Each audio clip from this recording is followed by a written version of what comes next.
Rosemary Kunz was a 70-year-old woman who used to live in San Anselmo, California. She was married and had 6 children and 11 grandchildren.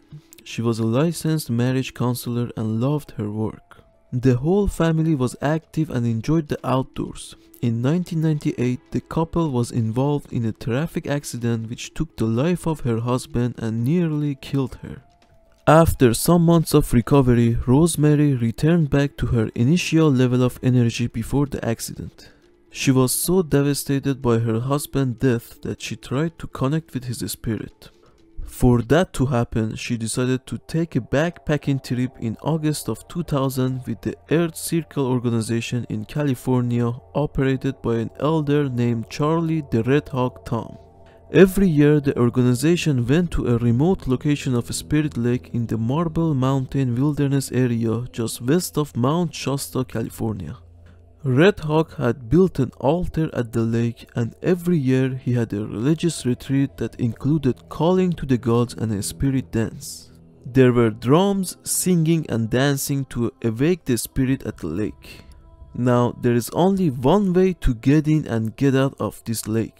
In this trip, there was going to be 12 people, including a cook, Red Hawk, his son and Rosemary. They were bringing the foods and the tents on the horseback. After establishing the camp, Red Hawk had his ceremonial spirit song and dance after dinner on August of 17th. The entire group participated and tried to call the spirits into the area and address their concerns. On August 18th of 2000 at 9 AM, one day after they reached the lake, Red Hawk told the group they were going to take a day hike to a nearby lake. He also told them they would be back for the dinner. Rosemary decided to stay behind and enjoy the beauty of the Spirit Lake. When the group left, Rosemary asked the 12-year-old son of Red Hawk if he wanted to hike with her to the other side of the lake. But the boy told her he'd rather stay in the camp with the cook. Rosemary asked for a small bag of lunch to take with her, and the cook prepared it. Rosemary started her exploration by herself. At 5 PM, the Red Hawk returned with the group and realized Rosemary had not returned yet. So he sent a group of people after her, but after searching for an hour, they couldn't find her. At this point, there was a decision made to call for help from search and rescue team. Within 24 hours, there were around 50 searchers in the area looking for Rosemary. Now, the issue discussed by the leader of search and rescue team was that in order for Rosemary to exit the area, she had to pass through the camp which the cook and Red Hawk's son was sitting.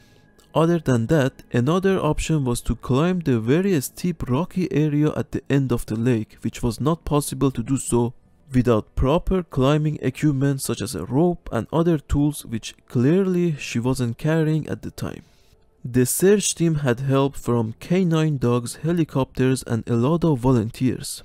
The canine dogs couldn't pick up a scent, which was odd since the group knew exactly where she was heading. But even then, the dogs couldn't help. There were talks that there might have been an attack from mountain lions and bears, but the statistics stated the attacks were unheard of. And even if there was an attack, there would be a scene of the attack with blood and a struggle for someone's life. They never found such a scene. They never found her lunch or the lunch bag that she was carrying. After searching for days and weeks without finding any trace of Rosemary, there was a decision made by Rosemary's children to call off the search. They basically ran out of places to search. Any thoughts of Rosemary wanted to disappear or commit suicide go out of the window since she asked the Red Hawk son to come with her. They never found Rosemary or any evidence of what happened to her to this day.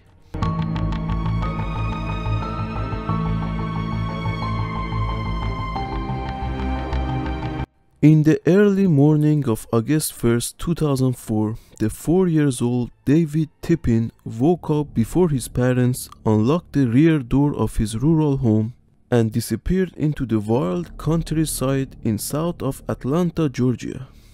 David's dad woke up on the Sunday morning, went to David's room to wake him up for Sunday church, but he couldn't find him. He saw the rear door open, went outside, called for David, but there was no answer. At this point, they called the authorities and they were at the scene in no time. The parents told law enforcement that David was mildly autistic. There were canine dogs, off-duty firemen, local residents, and on-duty law enforcement all looking for David. The canine dogs took the searchers to a number of neighborhoods, but they couldn't find the boy. 2 days later, 1 mile from Tipping residence, Bobby Hinton, who lived in the area, saw the lights of his rental storage in his property on. He knew the lights should not be on unless someone has activated the motion sensor. Bobby walked to the storage and saw the rear door partially open. He looked inside and saw David unconscious and on the floor in front of the refrigerator. Bobby picked up the boy and took him to his main home. His wife woke up the boy, fed him, and called the police. David was taken to his residence later on. He had scratches, bug bites, and was moderately dehydrated. It's worth mentioning the house that David was found was searched before, but David wasn't there at those times. He was barefoot and wearing a Nemo t-shirt at the time he was found. If he was walking in the woods for 2 days barefooted, there should have been cuts and bruises on the feet, but there was no such a thing. To this day, nobody knows why David left the safety of his house, lost his shoes, and dodged the searchers for 2 days.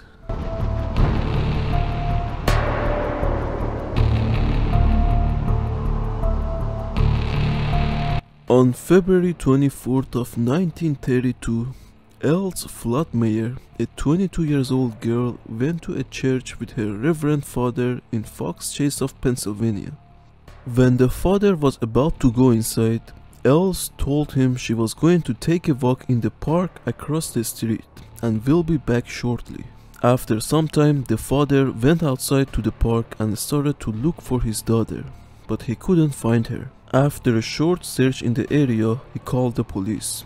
The police found out Els had made her way to an area of heavy undergrowth near a river that flows to Delaware River. After not finding anything for a day, the police found a witness in the area that stated she heard a woman scream and then another sound that might have been a man's voice. The voice appeared to be coming from the direction of the field where Els disappeared into. 2 days after she disappeared, 2 men were searching an area with the help of police when they found the naked body of Els inside a clump of blackberry bushes. She was dead. She was found face down, her head was resting on her right arm and her fist clenched. The police continued searching and found her clothes hanging on a blackberry bush 200 yards from her body. There were scratches on Elsa's face, back and legs, which proved to police she was dragged to where she was found. They never found out how Els died to this day.